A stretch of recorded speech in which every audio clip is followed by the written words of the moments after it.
Qu'est-ce que j'appelle la crise de l'espoir? 60 à 70% de la population est entre 15 et 25 ans. C'est des jeunes qui fêtent, qui passent ces périodes d'adolescence. 40% là-dedans illettrés n'ont jamais allé à l'école, ou des illettrés fonctionnels avec des écoles non équipées, non régulées, non ressourcées pour avoir une bonne éducation. Mener la crise de l'espoir, c'est les jeunes qui n'ont pas d'éducation, qui n'ont pas d'éducation appropriée, qui n'ont pas de formation, qui n'ont pas de guide. Ils n'ont pas aucun avenir devant eux. Sans aucune possibilité d'emploi, ils sont obligés de prendre quelqu'un, ils sont obligés de prendre frontière là pour aller chercher le travail. Voilà la clé que l'Église n'a jamais arrivé à se centrer autour de la question du travail. Le rôle du travail dans l'épanouissement de l'Église, dans l'épanouissement des jeunes, ça a exacerbé, accentué, aggravé la crise de l'espoir. Si vous ne comprenez pas ça, regardez un jeune bien dans l'église, même regardez le va regarder dans le yeux. S'il n'a pas grand goût, il est malade. S'il n'est pas malade, il a tellement bal coup la caille, l'école, professeur bal coup, il subit tellement d'humiliation, il finit semblant un zombie rescapé de vous. Si vous regardez un jeune dans les yeux, pour la vérité ça, vous ne pouvez pas comprendre ce que c'est la crise de l'espoir. Moi, j'ai partout dans le pays, à Baltimore. Dernière fois, je me suis rencontré avec les parents. Dans toute l'école Parole et Action, je fais ça en vocation pour m'aller me rencontrer avec tous les parents. Pour me dire, embrassez vos enfants. Embrassez Timounou. Dis-le remède. Au moins une fois dans la vie. Le mépris que traverse la société traverse aussi l'Église. Le mépris que subit la société, qui nous rabaisse, qui nous met à genoux, qui nous empêche de maximiser nos potentiels. Voilà la source de la pauvreté. C'est l'inhabilité de maximiser vos potentiels, de réaliser vos talents. Tant que nous ne pas montrer Timounio l'amour, à travers l'église, à travers le club, comment Timounio a bien courage, a bien force pour affronter la société, ça, résoudre leurs propres problèmes et ensuite résoudre les problèmes de la société.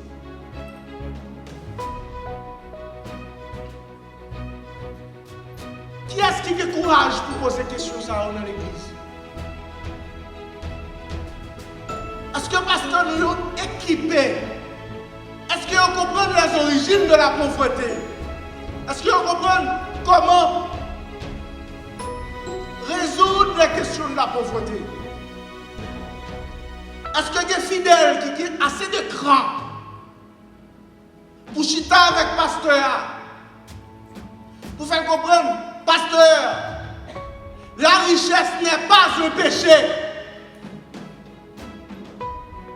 C'est un cadeau de Dieu.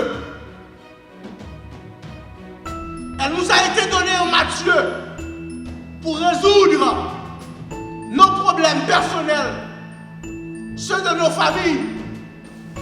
Et la lumière qu'on présente permet que nous et des sociétés en général résoudre ce problème.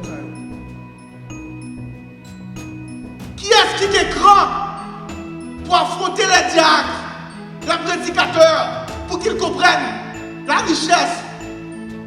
C'est un cadeau et non une punition. Le pasteur a monté sous à l'église, il prêchait contre la richesse. Il dit que c'est péché. Il faut nous qu'il y ait cran pour nous affronter. L'évangile ne suffit plus. Elle n'a jamais suffi. Regardez des pays de tendance communiste, de foi communiste, qui ne reconnaissent pas Dieu, qui tournent le dos vers Dieu. Regardez le progrès économique. Regardez le niveau de vie citoyen. Eh bien, qui ça nous pas comprendre, non? Logique ça. Qui ça nous va arriver percer comme chrétien? Maintenant, on est obligé de vendre l'évangile pour 1000 gouttes. C'est une honte de laisser nos jeunes, nos adultes, de tellement de pauvreté qu'ils deviennent désespérés à vivre, à acheter un morceau d'espoir pour 1000 gouttes. Pourquoi? Qui a le cran. Voilà l'essence de l'évangile du développement. L'évangile du développement passe par les membres de la communauté. Il faut enrichir les membres de l'Église pour enrichir l'Église et pour enrichir la société.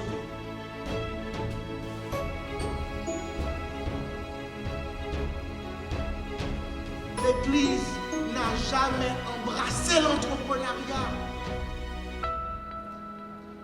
Est-ce que la création de richesse c'est un miracle? L'Église a refusé l'entrepreneuriat. L'Église a boudé l'entrepreneuriat. L'Église a résisté à l'entrepreneuriat. L'Église a méprisé l'entreprise. Parce que j'ai l'homme de Timoun, de mon pasteur qui a prêché. Il a prêché contre le monde qui a fait commerce. Quelle idiotie! Excusez-moi l'expression. Des fois, il faut dire la vérité. Vous ne connaissez pas que 100 personnes de l'église là, qui fait $10 000 par mois, combien de 10 000 à 10%? On va la faire, non? Combien? $1000.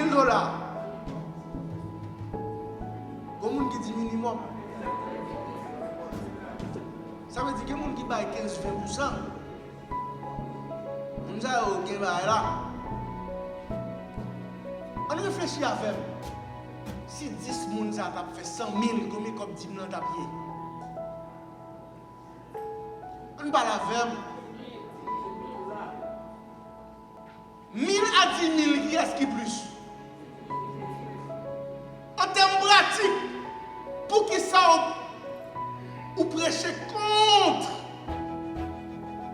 en réalité qui est bon pour l'église.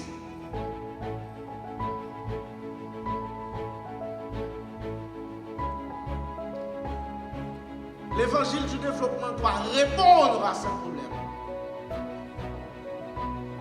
L'évangile du développement doit prêcher les valeurs managériales, entrepreneuriales. L'évangile du développement doit être pratique pour les jeunes d'abord. L'évangile du développement doit être basé sur l'évangile spirituel. L'évangile du développement doit inspirer, doit supporter, doit travailler, doit coacher les jeunes, les adultes, d'abord pour qu'ils embrassent l'entrepreneuriat. Il n'y a pas de création de richesse en dehors de l'entreprise.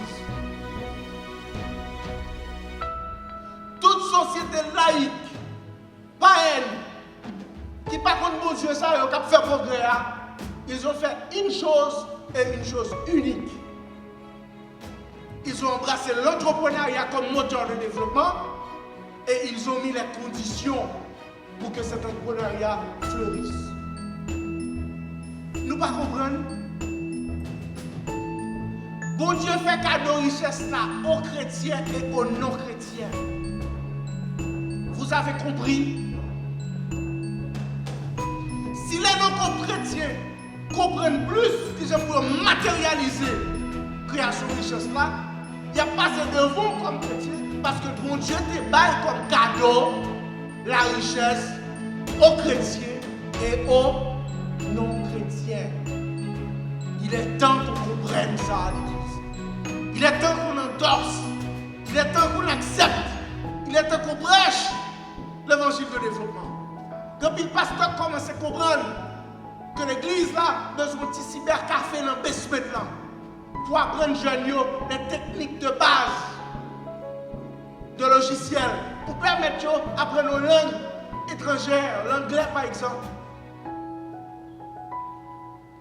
Évitons au monde de présenter l'aspect du crédit. Comment l'église peut se relever à la dimension de sa vocation. Comment l'église peut inspirer le mouvement de changement, de progrès, de dynamisme.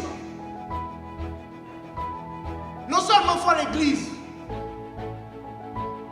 embrasser l'entrepreneuriat, il faut l'église développer les mécanismes de support à fleurir cette entreprise, ces entreprises. Il y a l'église qui a 300, 400 personnes qui a mangé, qui a vêtu, qui a tourné, qui a acheté toute forme de bagaille. Non mais les pays. La collaboration, c'est un élément numéro 1 pour que l'église puisse remplir sa vocation de développement. On doit se collaborer entre nous. La collaboration permet de matérialiser l'évangile du développement. À vous de jouer. À vous d'appliquer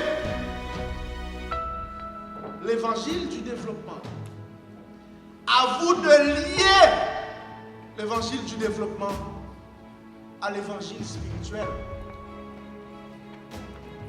À vous de la réaliser. Merci.